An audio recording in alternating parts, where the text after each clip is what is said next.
So, hello, good afternoon, students. It's Gurpal Singh, your accountancy and economics teacher. So, class 11th students, this video is for you only. And in this video, I am going to explain elasticity of supply. What? Elasticity of supply. Earlier, we have studied about the elasticity of supply demand. So, now in this video, we are going to discuss about elasticity of supply. So, first of all, I am going to explain the definition of elasticity of supply. So, the definition is here on the screen. The change in quantity supplied of a product due to change in its price is known as price elasticity of supply.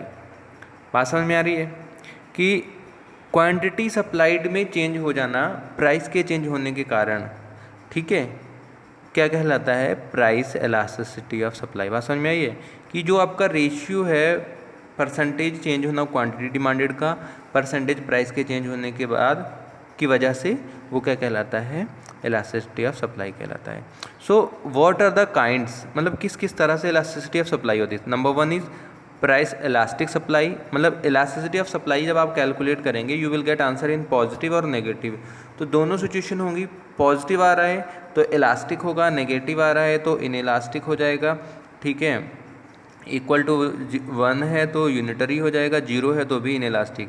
Relatively elastic, elasticity of supply equal to utility means whenever ES is equals to 1, relatively inelastic when it is less than 1, perfectly inelastic when it is negative. Okay, so now number 1, perfectly elastic, मैं एक एक करके सारे kinds को explain करूँगा। Perfectly elastic supply, सो क्या होती है perfectly elastic supply? When the supply for a product changes, increase और decrease even when there is no change in price is known as perfect elastic supply. बात समझ में आ रही है? सप्लाई में चेंज हो जाना, घट जाना या बढ़ जाना बिना प्राइस के चेंज हुए। देखिए see on the screen, price आपका कांस्टेंट है एस लेवल पे, Y axis showing price, X axis indicating quantity supplied. Okay, so you can see here S line is a curve S S which is indicating price is constant even when earlier supply was Q1, देन कितनी हो गई? Q2 हो गई। आप ऐसे मान सकते हो ये Q1 हो गया, ये Q2 हो जाएगा। तो बढ़ भी रही है मान लो या घट रही है, but price is still constant. So changes जो होना है वो क्या कहेगा? परफेक्टली इलास्टिक सप्लाई, ठीक है। पॉजिटिव में आएगा ये आंसर इसका। रिलेटिवली इलास्टिक सप्लाई में क्या होता है?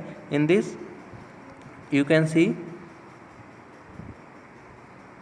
What, when proportionate change in supply is more than proportionate change in price, मतलब कि कुछ प्राइस भी चेंज हो रहा है, बढ़ रहा है, बट उसके साथ साथ में क्वांटिटी सप्लाइड भी बढ़ती चली जा रही है, ठीक है।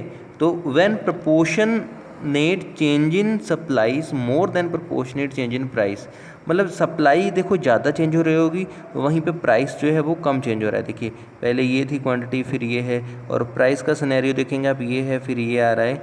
सो प्राइस कम चेंज हो रहा है but quantity supplied is more changing, so the proportion between this is known as relatively elastic supply, ठीक है। सेम चीज will be there, quantity supplied will be on the X axis and price will be on the X axis. Okay, now the next slide is elasticity of supply is equals to utility. Utility means when proportionate change in supply is equals to proportionate change in price is known as unitary, मतलब आपका ES is equals to क्या रहेगा? 1 रहेगा। इस situation में क्या होगा? जितना प्राइस चेंज हुआ उतनी ही क्वांटिटी सप्लाइड चेंज हो जाएगी, और in this situation the supply curve originate from 0, कि जब प्राइस 0 है तो क्वांटिटी 0 हो गई, जब प्राइस 1 हो गया तो क्वांटिटी सप्लाइड भी 1 हो गई, जब प्राइस 2 हो गया तो क्वांटिटी भी 2 हो गई, ठीक है। 1 2 2 3 3, ठीक है, समझ में आ रहा है? तो दिस इज़ द थिंग, जैसे देख लीजिए, आप देख सकते हैं यहाँ पे 1 2 3, ठीक है, लाइक दिस। जैसे जैसे प्राइस बढ़ता चला जाएगा वैसे वैसे सप्लाई भी इंक्रीज होती चली जाएगी, ठीक है। तो this will be the price elasticity of supply when it is equals to utility.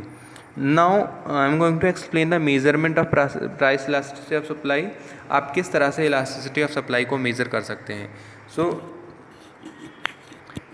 There are the 2 methods, like number 1 percentage method, हम लोगों ने डिमांड में भी पढ़ा था, and number 1 is geometric method. This is not in your syllabus, only this method we will discuss in a class 11th. Okay, this method you will study in further higher classes.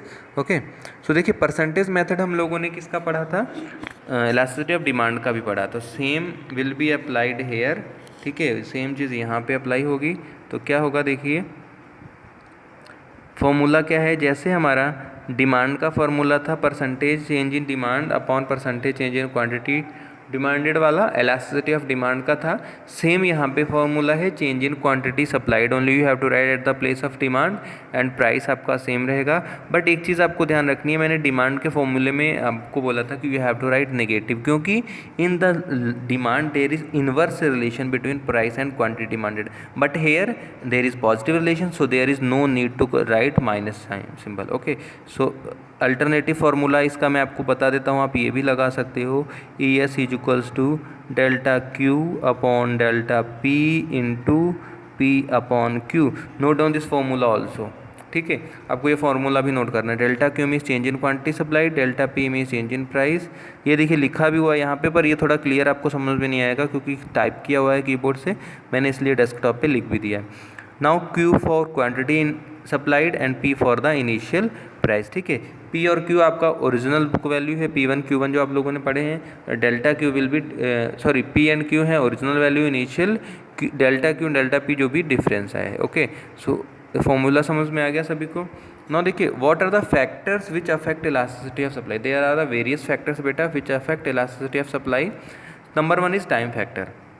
जितने भी short period products होंगे they are less elastic, और जितने durable होंगे they will be more elastic. ठीक है, क्योंकि durable goods का प्राइस तो कांस्टेंट रहता है ना, बट उनकी धीरे धीरे सब डिमांड बढ़ती चली जाती है. Okay, and nature of commodity like durable perishable goods. Perishable goods जो शॉर्ट पीरियड, जैसे जलेबी बनी, समोसा बना, तो सेम डे बना सेम डे सप्लाई हो जाना चाहिए. ठीक है, तो इसलिए उनकी जो सप्लाई है it is relatively less elastic, and durable की जो है वो इलास्टिक सप्लाई होगी. ठीक है, वो चलते रहेंगे, कॉन्सिस्टेंट है. Technique of production, complex technique है अगर कहीं पे भी बहुत ज़्यादा, it will be in elastic, and simple technique आपने यूज़ करी हुई है तो वो इलास्टिक. परमानेंट जैसे टीचिंग ही है, मान लीजिए इजी वे में आप पढ़ा रहे हैं तो everybody is understanding and we can continue for a long time. But in the complex way if I am teaching then for some time people will like, after that they will start disliking. ठीक है, then after that is nature of input use. देखिए nature, अगर commonly used factor को use करें आपने तो elastic होगी, specialized factor हैं तो इन इलास्टिक. लाइकवाइज जैसे कोल्ड ड्रिंक बना रहे हैं आप, तो कोल्ड ड्रिंक को अगर कोल्ड करके आप बेच रहे हो तो समर में बिकेगी, विंटर्स में नहीं बिकेगी. ठीक है, बट जो चाय है तो चाय तो कॉमन फैक्टर है, this the demand for the T will be in elastic. ठीक है, कॉमनली यूज्ड फैक्टर है और हमेशा चलती रहेगी. फ्यूचर प्राइस एक्सपेक्टेशन, अगर प्राइस इंक्रीज हो रहा है तो सप्लाई इन इलास्टिक हो जाएगी, प्राइस डिक्रीज हो रहा है तो इलास्टिक हो जाएगी. ठीक है, नेचर कांस्टेंट, नेचुरल अगर अब कोई अभी आ गई तो उस कंडीशन में सप्लाई लेस इलास्टिक हो जाएगी. ठीक है, willing to take risk more, तो सप्लाई भी इलास्टिक होगी, और रिस्क आप नहीं लेने के इच्छुक हैं तो सप्लाई भी लेस इलास्टिक हो जाएगी. ठीक है, so thank you students for watching this video. साथ साथ में आप लोग नोट्स को बना लीजिएगा. आई होप आपको सबको समझ में आ गया है. Bye students.